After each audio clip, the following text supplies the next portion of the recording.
Warning: the content of this speech may save your life.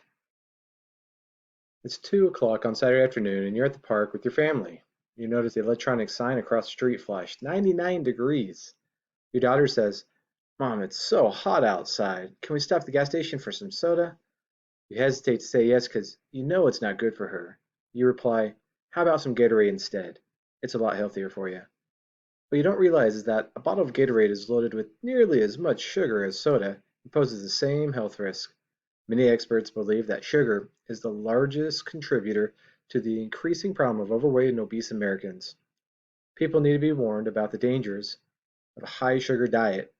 Foods and beverages with high levels of sugar should come with a warning label informing consumers that sugary products are leading contributors to severe health issues such as obesity and heart disease. Australian actor Damon Gameau was a healthy 38-year-old who went on a modified 60-day diet that included 40 teaspoons worth of sugar per day, the average for most Australian adults. Gameau decided to perform this experiment after contemplating what food would be in his daughter's lunchbox when she started going to school. He wanted to see the effect sugary healthy foods such as yogurt, juice, sports drinks, muesli bars, and cereal would have on his body. Gamo did not increase his sugar intake through candy, soft drinks, or ice cream, and did not increase his daily calorie intake.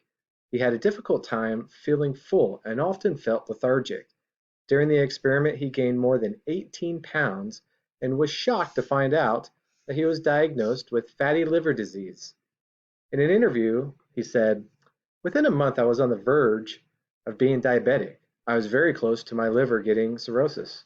I was on the verge of obesity for my size." Although Gamo's results were shocking to him, they're not shocking to researchers that have been studying the obesity epidemic. According to the Centers for Disease Control, more than 78 million adults and 12 million youth in the United States are obese. Obesity dramatically increases the risk of coronary heart disease, stroke, heart attack, type 2 diabetes, high blood pressure, and cancer. According to Robert Lustig, MD, a pediatric neuroendocrinologist at the University of California, San Francisco, he said, "Behaviors that some might refer to as gluttony and sloth are merely consequences of the true cause of the epidemic. Food was just as abundant before obesity's ascendance. The problem is the increase in sugar consumption." In April 2014, the Journal of American Medical Association Internal Medicine published a study showing that added sugar intake increases the risk of cardiovascular disease exponentially. In referencing the publication, Mark Hyman, MD, director of the Cleveland Clinic Center for Functional Medicine, wrote, "A rigorously done study shows that those with the highest sugar intake had a four-fold increase in their risk of heart attacks compared to those with the lowest intakes. That's 400%. Just one 20-ounce soda increases your risk of a heart attack by 30%." End quote. The study accounted for other health risks such as smoking, high blood pressure, alcohol, total calories, and overall diet quality. Something must be done to curb Americans' appetite for sugar and reduce the number of obese adults and youth. Countless lives will be saved through the use of warning labels on sugary foods and beverages.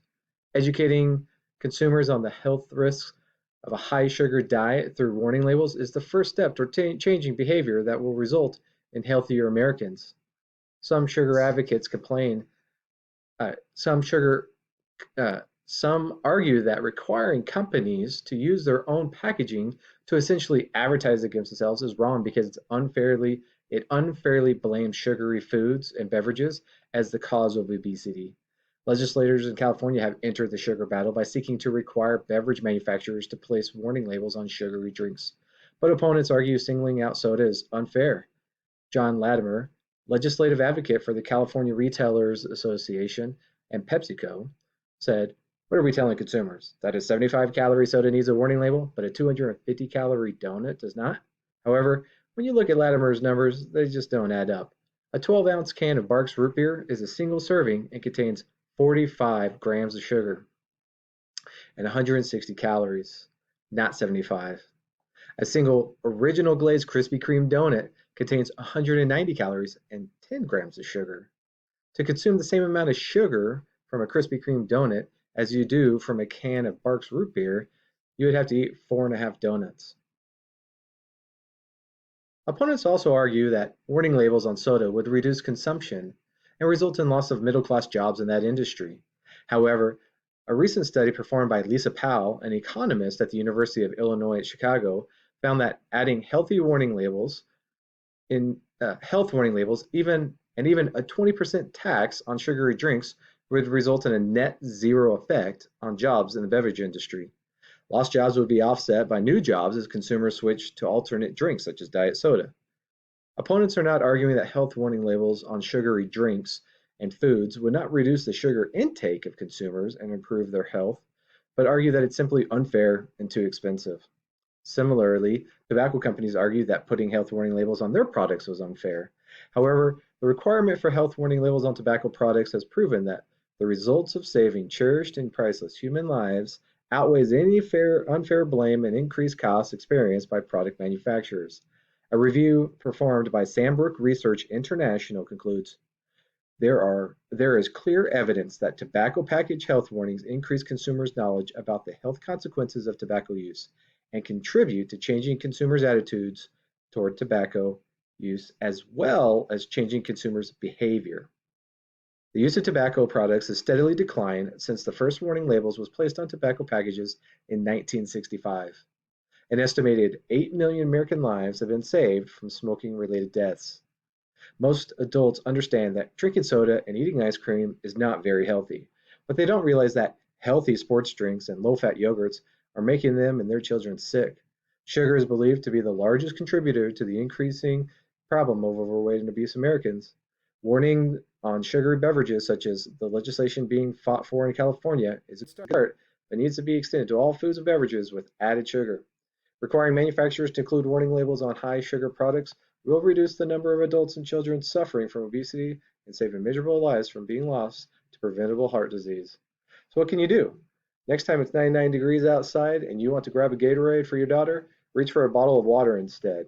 Then when you get home, go to www.changelabsolutions.com and download their Sugary Drink Strategy Playbook.